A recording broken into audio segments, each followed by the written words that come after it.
5월 26일 목요일 베트남 읽어보기 클릭 감사합니다.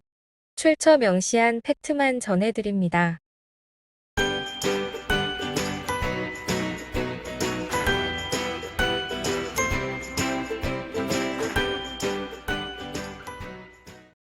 국가주석, 경제와 기업, 매우 큰 곤란 직면 중인데 왜 국가 예산 오르나? 5월 25일 오전 국회의원들은 사회경제, 예산 결산, 절약 실천, 낭비 방지 및 악성 채무 처리 결의 적용기한 연장 등을 논의했습니다. 호치민시 의원단 발표에서 의무엔 썬폭 국가주석은 전국 기업과 인민이 여전히 고난에 직면해 있다고 했습니다. 주식시장에 대해서는 이번 폭락으로 500억 불 이상이 증발하였다고 언급하며 신용과 채권이 기업에게 중요하므로 잘 조정하고 통제해야 한다고 말했습니다. 또 폭 주석은 코로나19 영향으로 수세기간 최저 경제 성장하는 상황에서 이례적인 일이라며 경기 부양책을 주문했습니다. 지원 패키지가 적시에 가지 않으면 인플레이션이 가난한 사람들을 쓸어가는 것을 막자는 의무엔 틸의 동지가 또 일제 신문에 게재한 기사같이 기업과 가난한 노동자에게 매우 큰 고난에 직면할 것입니다라고 말했습니다. 확실히 국가 주석도 보는 신문이군요. 그대 또 실업률이 나날이 늘어갑니다. 기업 구조 조정은 매우 커집니다. 생산비는 오르고 원재료도 올라 세금은 늘었습니다. 그러나 임금은 오르지 않았습니다. 사회보장 지원 대기 문제는 너무 오래 걸립니다. 그래서 노동생활은 더욱 매우 어렵습니다. 정부가 사회민생 안정을 도울 최선의 해법을 찾길 바랍니다. 라고 하네요. 52kg 검은 잉어 잡아.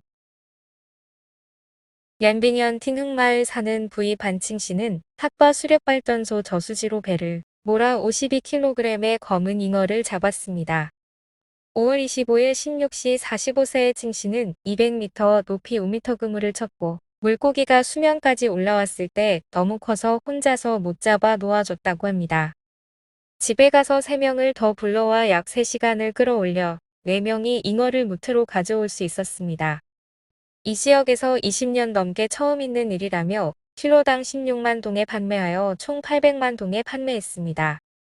이 잉어는 학명 밀로파린고돈 피시스라고 하며 최대 1.5m, 60kg까지 자란다고 합니다. 가격이 일반 하얀 잉어보다 3배 비쌉니다. 참치같이 생겼네요. 하노이 황마이군 아파트 내 일가족 4명 사망. 관할 당국은 하노이 황마이군 마이동동의 타임즈시티 시가지 내 한 아파트의 4명 사망 사건 규명 수사 중입니다. 26일 15시경 파크일 28층에 사는 친지에게 연락이 되지 않는다는 제보를 받고 동네 반장과 동공안에게 연락해 문을 열어보니 온 가족 4명이 숨진 것으로 확인되었습니다. 발견 당시 주인 NHH씨는 거실에서 목을 매달아 숨졌고 아내 VTL씨는 두 자녀와 함께 방에서 사망했는데 한 명은 NVHC이고 다른 한 명은 약고세였습니다. 현재 원인 규명 중입니다. 하노이의 7층 건물 엘리베이터 추락, 2명 사망. 전일 오후 하노이 바딘군의 한 건물에서 근로자 2명을 사망케 한 엘리베이터 추락 사고가 발생했습니다. 사건은 응우카인동 긴마로 523골목 12번지의 7층 건물에서 발생했습니다. 보수 공사 진행 중인 곳으로 케이블이 미끄러져 2명이 사망했습니다. 38세 A씨는 엘리베이터 지붕으로 떨어져 응급이송되던 중 사망했고 다른 27세 피해자는 엘리베이터 구덩이 L에 갇혀 현장에서 사망했습니다. 동시에 일어난 사고도 아니고 한 사람이 떨어진 후 21시경 두 번째 피해자가 나왔다고 하니 좀 심각한 안전 불감증 아닌가 싶습니다. 교도소 벽 뚫고 탈출한 둘, 숲속 도피 생활. 3개월간 숲속에 숨어 매일 잠자리를 바꾼 탈옥범은 식량을 사러 밖에 나갔을 때 체포되었습니다. 3개월 전인 2월 20일 새벽 반전과 의무인 반디엠은 금속 막대를 써 30, 50cm 구멍을 내고 깜로 공안구치소에 원A 감방을 탈옥했습니다.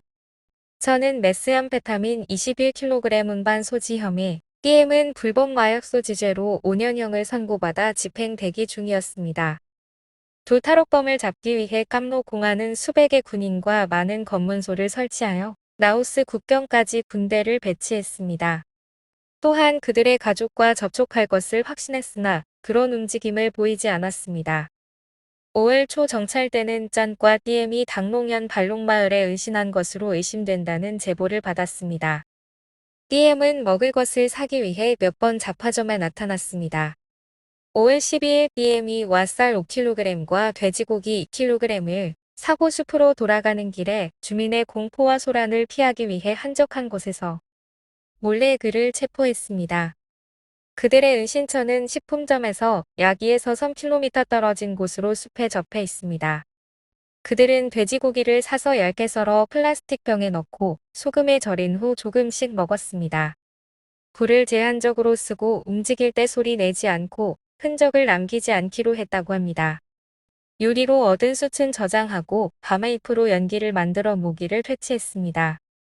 새벽녘 둘은 잠자리를 정리하고 모든 흔적을 치웠습니다. DM이 정찰원을 숲속 은신처로 데려가자 저는 도주했습니다. 그는 침향 재취권이어서 산간벽지 생활에 익숙했다고 합니다. 은신처는 쩐이 정했고 어디를 갈지 알고 숙소를 정했다고 합니다. 결국 공안은 캄보디아 국경으로 탈주할 것이라 판단. 5월 19일 버스 정류장에서 버스를 기다리는 쩐을 발견했습니다. 3개월간의 숲속에서 자급자족했다는 이야기가 매우 흥미로웠습니다. 베댓 1위도 생존 영화 찍어도 되겠다. 베어 그릴스보다 더 멋지고 매력적이죠? 라고 하는데 동감입니다. 오늘의 뉴스는 여기까지입니다. 건강하시고 구독, 좋아요도 부탁드려요.